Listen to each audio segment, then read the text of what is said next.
Friends, welcome. Today we have very eminent personality with us, Mr. Stanley Johnson.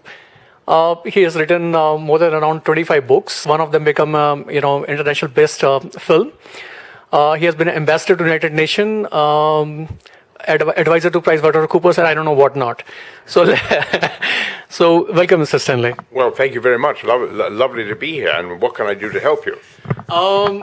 Please tell us basically what are your views about the current situation of EU versus UK on the matter of Brexit? Well, this is a very interesting moment. I was one of the very first British people to be sent to Brussels way back in 1973, just after Britain joined what was then the European Economic Community. So I felt very privileged to be there as a senior civil servant. And then when there was the first direct elections to the European Parliament in 1979, I again was very privileged because I was elected as a member of the European Parliament. Then I went back to the Commission. So I've had spent 20 years, I suppose, on this European business. And yes, it's true that in the run-up to the referendum, which was in June 2016, I was very much arguing in favor of staying in, and with a lady called Lady Baroness Young of the House of Lords, we together set up an organization called Environmentalists for Europe with some high-level political representation from all parties. And yes, we argued that we did think it was a good idea, at least from an environmental point of view, for Britain to stay in the EU as it had become, the European Union. Well, that's not what happened.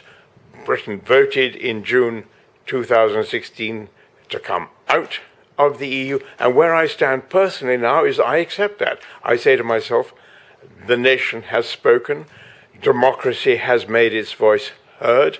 It is up to us all now to make a success of Brexit. Now, of course, for me, this has been particularly interesting because my oldest son, Boris, he's not only a leading Brexiteer, he's the British Foreign Secretary, but I'm four square behind where the government is now. I'm saying, as I said a moment ago, we are coming out, we have to make the best of it, and there are opportunities there which maybe we didn't even know about when we started this debate. So that's where I am. What can be done to deal with the EU in a much better way, according to you? Like it currently is a stalemate situation. Well, as far as this negotiation is concerned, we are coming out. We know the timetable. We know by March 29th next year, 2019, we are out. So basically, I think we say to ourselves, okay, we are out of the European Union on March 2019. We are not going to start putting tariffs on goods coming in from the EU. I don't believe that they are going to start putting tariffs on goods coming from Britain into the EU. So I don't see why there should be any, as it were, commercial disaster merely because we have ceased to be a member of the EU in March next year. Now, if it is felt that there needs to be some special arrangement thereafter between Britain and the EU, then they've got some time. They've got some time to do it. And I don't personally believe, as I say, that we will rapidly engage in a tariff war. That would be to nobody's advantage. And it's perfectly obvious that as far as the technical standards are concerned, at least for the immediate future, we are going to be fully aligned. There was some news basically about, on the basis of Mr. Juncker's views, I think there was some, you have your opinion a little bit different than in the past. That the kind of speeches which were coming out of the leaders of the EU, Mr. Juncker on the one hand, and President Macron on the other, I said to myself, well, actually, this is the moment to pause and reflect. Leaving aside even the Brexit vote, you could say to yourself, why are we really pushing so rapidly in this federal direction? That speech he made in September, Mr. Juncker, he talked about, almost a pan-European government. He talked about ministers, pan-European minister of defense, pan-European chancellor of the exchequer, pan-European political parties.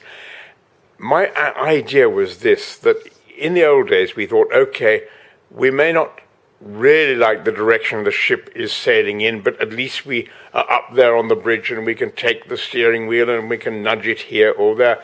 But I said to myself, maybe this image of the EU as a ship where Britain is better on the bridge, maybe that's a misleading image, and maybe we have to say, no, look, this is a train which is gathering speed, and it is possibly going to a direction which is not actually the direction Britain wants to go. And what you do in those circumstances, you bail out.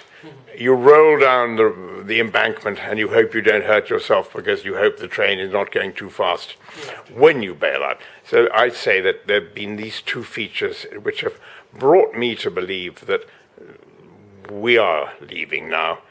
Now, the last point I want to make, don't think I in any way resile from my determination to see some of the good things we did over 40 years retained. And I'm particularly talking about the environmental legislation, which I spent, 40 years working on.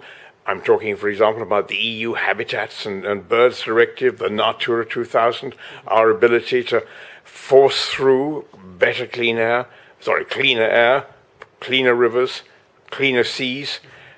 The war on plastic waste. This is something which makes sense to me to push ahead with, regardless of whether we're in or out of the EU. So I hope to see that as well. Okay. I think you worked basically a long time in association with EU. Do you think that in terms of transparency, do you think that EU is really transparent the way it works? I think it is pretty transparent.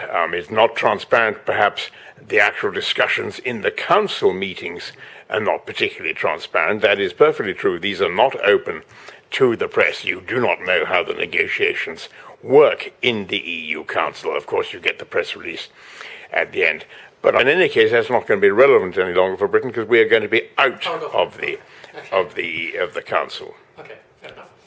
Last question. What are your views basically about Dr. Merkel inviting millions of undocumented immigrants into Europe?